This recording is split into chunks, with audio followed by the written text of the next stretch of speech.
litro a Luca.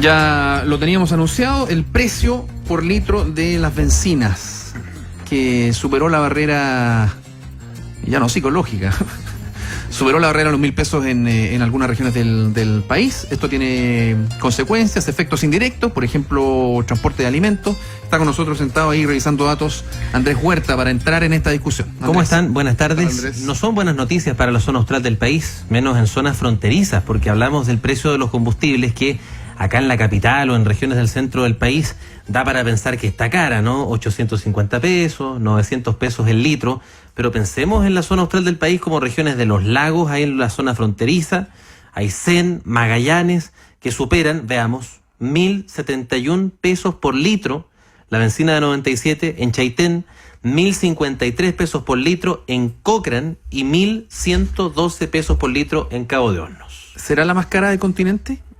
Eso sería bueno saberlo, lo vamos a comentar dentro de un instante. Pero supera cuando mucho. Tiene cara. Tiene cara de Tiene caro, cara de cara. Tiene cara de cara.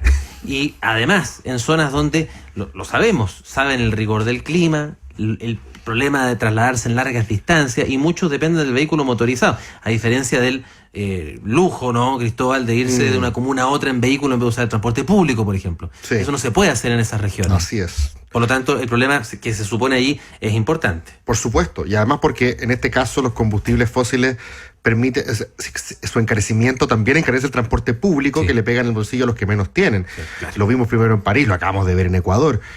Va a ser muy complejo, creo yo, esta es mi opinión personal, para distintos actores políticos poder conciliar, por un lado, la empatía por aquellos grupos a los cuales se les sube el combustible y lo necesitan para su vida, para moverse, con un discurso gretístico, por así decirlo, que se tome en serio la urgencia de la crisis climática y no sea solamente bla bla, porque si te lo tomáis en serio, deberíamos estar todos pensando no en evitar el alza de los combustibles, Al revés, sino en que buscar, se pusiera más caro.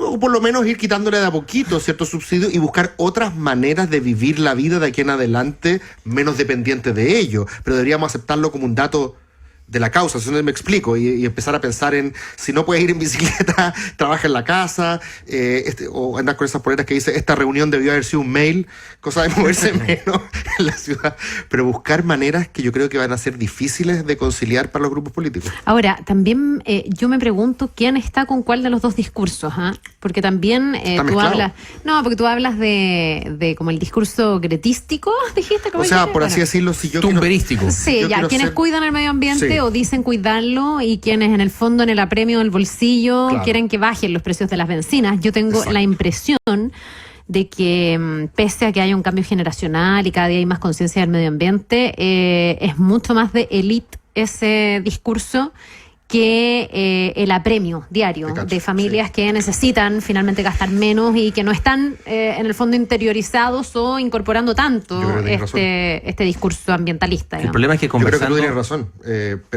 yo creo que tú tienes razón, pero justamente el problema es que para ciertas élites de progresistas, justamente el tema del cambio climático debería ser prioridad política y se van a encontrar desajustados con una base para lo cual la premio del bolsillo va a ser más importante.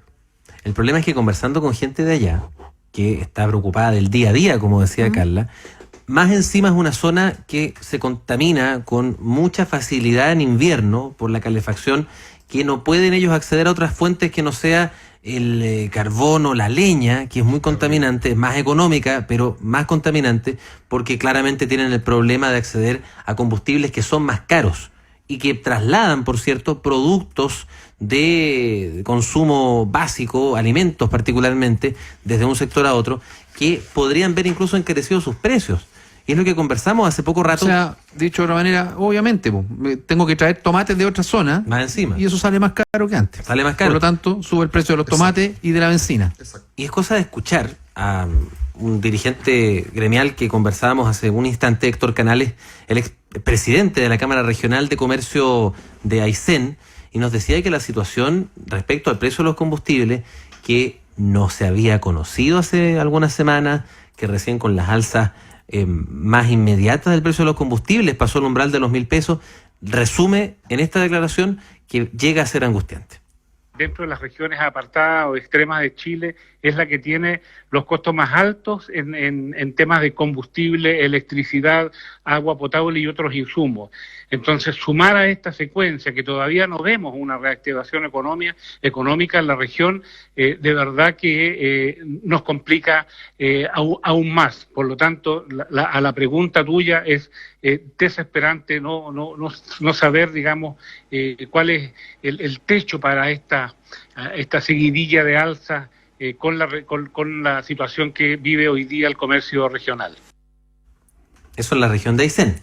Porque si revisamos acá la página de la Comisión Nacional de Energía, nos arroja otros datos, por ejemplo, en la región de Magallanes, en Cabo de Hornos, el litro de benzina de 97 sale 1.112 pesos el litro. Oye, tengo yo la impresión de que esto no es primera vez que pasa, Andrés. No, había pasado el ¿sabes año por qué? pasado y antes pasado. No, y porque también. recuerdo notas periodísticas donde la gente cruzaba, por ejemplo, hacia Argentina, y le salía mucho más barato ir a llenar el estanque Argentina, que estoy hablando de la región de Magallanes en este caso, y que pasan a Río Turbio, Río Negro, no sé, las distintas Río localidades. Gallegos. O Río Gallegos, lo que está al otro lado.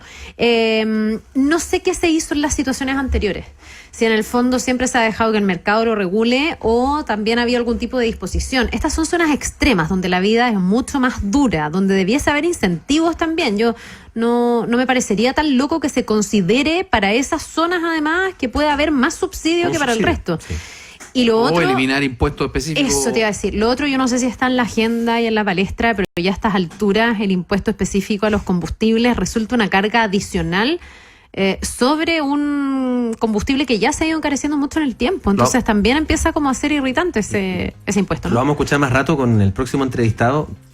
Creo que ahí va a actualizar la cifra, pero 1/3 o más de 1/3 del litro de combustible se te va en puro impuesto. Sí. Claro, aquí Cristóbal pone cara. Ahora, un ojalá impuesto no sea más barato. es un impuesto súper recaudador. Yo creo Ningún que gobierno ha querido renunciar a él. Es muy recaudador. Esto es peludísimo, Sí, po. Andrés Huerta, porque tienes incentivos que van en distintas direcciones, pero finalmente ambos tienen que hacerse cargo de un problema real. Nuestro consumo para vivir mejor es contaminante. Y si seguimos contaminantes, nos vamos a quedar sin lugar para contaminar. Mejor dicho, nosotros nos vamos a extinguir, el planeta va a seguir con otras especies más aptas que las nuestras. Pero si lo vamos a tomar en serio, hay que buscar respuestas en serio para este dilema, para esta encrucijada. Que llegue luego Xi Jinping y Trump y firmen de una vez por todas, para que algo baje la Se cosa. escucharon los rezos ahí. Muchas gracias, Andrés. Gracias, que estén Andrés. bien.